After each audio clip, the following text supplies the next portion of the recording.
Well, I'm glad to be back here so soon after my last message a couple of weeks ago, because I want to continue this third of 4 segments, it turns out, on the theme of cultivating well-being in a year of Jubilee. Part of me, I've just been intrigued by this concept, the combination of the 2 concepts of well-being and a year of Jubilee. But another part of me is totally baffled by the very idea of Jubilee.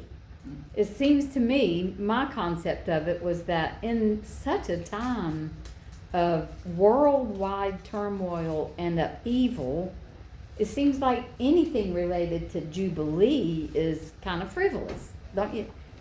That was kind of what I thought. I don't know what y'all thought, but I'm thinking, well, here we are, and I'm just going with it. By now, I'm sure some of you have kind of memorized the passage that I've been using for this series. But if you haven't, let me remind you, it's from the fourth, there's a bug up here. He's just running all over saying, help. But it's from the 4th chapter of the book of Luke from the Christian Gospels, verses 16 through 19. And this is as it goes. When Jesus came to Nazareth, where he had been brought up, so he's no stranger. His cousins probably still live there, and he was born and raised there. He went to the synagogue on the Sabbath day, as was his custom. So he's no stranger to the synagogue and the people who are there either. Jesus stood up to read, and the scroll of the prophet Isaiah was handed to him. He unrolled the scroll and found the place that we call chapter 61, where it was written, "The Spirit of the Lord is upon me, because the Lord has anointed me to bring good news to the poor. God has sent me to proclaim release to the captives and recovery of sight to the blind, to set free those who are oppressed, and to proclaim the year of the Lord's favor," which is the year of Jubilee. Jesus doesn't explain what the year of the Lord's favor means. He doesn't need to, because it was first described, or maybe we should say prescribed, in the 3rd book of the Hebrew Torah, the book of Leviticus, which is essentially a book of laws for the Israelites. Some scholars estimate that the book of Leviticus was written as early as the 16th or the 15th centuries BCE, when the Israelites were still wandering through the desert looking for the promised land. And then others argue that it was more likely written around the 6th or 5th centuries BCE, when the Israelites were already exiled from that promised land. Lots of times books were written kind of as like a flashback, like we do in fiction now. Either way, the Judaic laws in Leviticus have been around hundreds, if not thousands of years by the time the scene in the book of Luke takes place. So, of course, Jesus could easily assume that everybody present knew what it meant. But if we gathered here today are to come to any deeper insights about this thing called cultivating well-being in a year of Jubilee, then we have to first understand, what does that actually mean? And what is it about the year of God's favor, the year of Jubilee, that made it so special that Jesus would reclaim the words of Isaiah for his own ministry? He left out some of the later words about God's vengeance, but he included the year of God's favor. The first mention of a year of Jubilee is in the 25th chapter of Leviticus, which begins with Moses and God talking on the Mount Sinai. Y'all remember the Ten Commandments and the burning bush and all those stories that are related to this conversation. I like to imagine that God is doing all the talking while Moses is taking notes on his tablet. Oh. God instructs Moses that once the Israelites enter the promised land, so it's kind of that flashback thing, that they are to observe a Sabbath of the land every 7 years. And you remember the Israelites were murmuring through this whole thing of traveling through the desert. So I imagine them as like, you want us to give up a land that we haven't even found yet? So they're to give a Sabbath to the land every 7 years. That meant they were to allow the land to go fallow, to lie unplanted for an entire year, so that it and they might rest. Can you imagine having an entire year off? Who would we be? This law had already been mentioned earlier. It's in the book of Exodus. So it wasn't new to the Israelites. The 7th year of rest and reset was called Shemitah. It's a Sabbath year. Ironically, I find it ironic that in modern farming, in order for crops to be deemed organic, they first have to be planted in land that has laid fallow for 3 years. So it's really cool that there is some kind of biochemical validity to this idea of letting land lay fallow. But God goes on to expand the Shemitah law by creating a special year at the end of 7 cycles of Sabbath years. So I don't know if y'all math this early in the morning, especially in daylight savings time. But that's 7 cycles of 7 years. So that's 49 years. The 50th year was called the year of Jubilee. Beginning with the sound of the ram's horn on the holiest day in the Jewish calendar, which is the Day of Atonement, Yom Kippur, liberty would be proclaimed across the land and the year of Jubilee would begin. During a year of Jubilee, not only was the land to lay fallow, all of the Hebrews were to return to the land that was originally distributed to their ancestors. When they arrived at the promised land, the land was equally divided. And I imagine it was probably tribally divided and then subdivided to each person or each family. Any and all land that had been purchased in the previous 49 years had to be returned to the original lineage of who it had been designated to. In verse 23, I love this. God says to Moses, "The land shall not be sold in perpetuity, for the land is mine. You are but aliens and tenants." Even today, it was interesting to find that over 90% of all the land in Israel is not owned by individuals. It is owned by 3 governing bodies. So that is a fingerprint, I think, of Jubilee. Another caveat to Jubilee was that any Israelite who had become an indentured servant was to be set free so that they too could return to the land of their ancestors. This didn't apply to foreign slaves or what is called aliens. And contrary to what is commonly believed, I could not find any website that did not refer to this, but it's inaccurate. Debt forgiveness was not part of the year of Jubilee as the instructions are in Leviticus. anyone who owed money, yes, they were to be released of their debt, but that was part of that 7-year sabbatical that is laid out, but it's laid out in the book of Deuteronomy.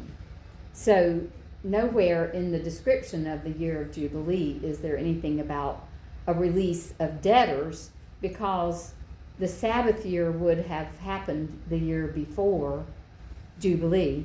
So debts would have already been forgiven, just as the same as atonement would have already been given. Well, like many of the traditions we read of in the Judeo-Christian scriptures, this idea of a Sabbath year or a year of Jubilee they were not practices that were unique to the Hebrew culture. Some form of that, debt release, release of enslaved peoples, undeeded lands, or land redistribution, was proclaimed by leaders throughout the ancient world, like Assyria, Babylonia, Greece, even Rome. And it was also a custom in a number of indigenous cultures throughout the globe. The installation of a new ruler almost always meant some kind of release, whether that was debt or slaves or both, as a way to celebrate the new ruler's reign. Well, if you're like me, it's like, okay, so this was a law. It was a Jewish law, same as wash your hands this way and wash your hands that way, and don't eat meat with cheese, and the things that we know that we're familiar with in the Jewish practice. Well, why don't we hear of it in modern times? If a massive blanket forgiveness of debts happened in any country in the world, I think it would make the headlines. But there's little historical evidence that the year of Jubilee was regularly celebrated as it was laid out in the Torah, even early on. There is some mention of it in the Dead Sea Scrolls, but they're brief. Once the Israelites were sent into exile, the 7-year cycles, the 49-year cycle, they were all canceled. How could you return to the land of your ancestors if you're in exile? After the Hebrew people were allowed to return to Judah, only 2 leaders, and they each have a book in the Hebrew scriptures, Ezra and Nehemiah. They both acted to cancel out debt and to restore the ancestral lands, but it was not a Jubilee year. It was not even a Sabbath year. And to me, it's sad that much like Jesus' Sermon on the Mount has been treated in Christianity, Jewish leaders and scholars have debated and argued through the centuries about the validity of the Jubilee laws. They have argued as to, well, exactly when does the Jubilee start? Is it the 49th year? They have split hairs over a number of infinite interpretations of what exactly is Jubilee. Many have claimed, same as the Sermon on the Mount, that, it was just a moral compass point. It was a lofty goal that we're supposed to kind of aim for. It's not an actual expectation of us, is it? Well, was it a vision of what was possible, or was it just downright impossible to level the economic and the social playing field of an entire population, to prevent excessive wealth and economic disparities by bringing healing and forgiveness and liberation, not just to those in need, but to everybody? You had to give, you had to take. Even in ancient times, it's documented that wealthy landowners and debt owners balked at the very idea of giving up their excess. But on the bright side, despite the dilution and the dissolution of the specific laws related to Sabbath and Jubilee years, those ideals that were established have influenced social, economic, and cultural movements throughout the centuries. If you think about it, the early church was based on the ideas of communal sharing of resources, debt relief, and care of the poor and downtrodden that reflect the concepts in Jubilee. In the Middle Ages and in later eras, excessive interest charges called usury, they were banned. They were outlawed. And I thought it was really interesting that I discovered that just this week, after a decade of unreasonable credit card debt cap in the United States, 10 years ago, the credit card debt cap was, interest rate cap was 12%. AOC, you know her, Alexandria Ocasio-Cortez, co-sponsored a bill on Thursday that would peel back that cap from 36% after 12% 10 years ago to 10%, which in a small way reflects the values of Jubilee. Other modern day echoes of a Jubilee year include a movement in 2000 and beyond called the Jubilee Debt Campaign that was aimed at eliminating the debt of developing countries. The term Jubilee was used to celebrate the passage of the 15th Amendment in 1870 that gave men the right to vote regardless of race, color, or prior servitude. And again, quite serendipitously, I haven't wanted to talk about Jubilee, but it was given to me, and darned if the John Lewis Voting Rights Advancement Act was reintroduced this week to bring back the legal protections and safeguards that the passage of the Voting Rights Act was meant to address. Jubilee marks the Bloody Sunday, and that's capital Bloody and capital Sunday, 60 years ago this very weekend, when civil rights protesters were brutally beaten as they crossed, for the first time, the Edmund Pettus Bridge in Selma, Alabama, 60 years ago. And that was when the original Voting Rights Act eventually became law to protect minorities' right to vote. I got to thinking that maybe we should have viewed what we call the year of COVID, 2020. Maybe we should have called that the year of Jubilee. Well, how about that? A dog. Y'all don't mind if I keep on, do you? Okay. We should have called that the year of Jubilee. We all were returned to our home bases, and the earth lay fallow just long enough for us to witness some small reclaiming of equilibrium by nature. Do you remember the porpoises were swimming in the bays that the humans had to walk away from? Well, today we can look at the big picture, that broader viewpoint of what Jubilee is. But next time I'm here, at the end of April, y'all are going to go through Easter without me. But at the end of April, we're going to take another look at the deeper spiritual meaning of Jubilee. A year of Jubilee can mean a time of restoration to this divine order of life.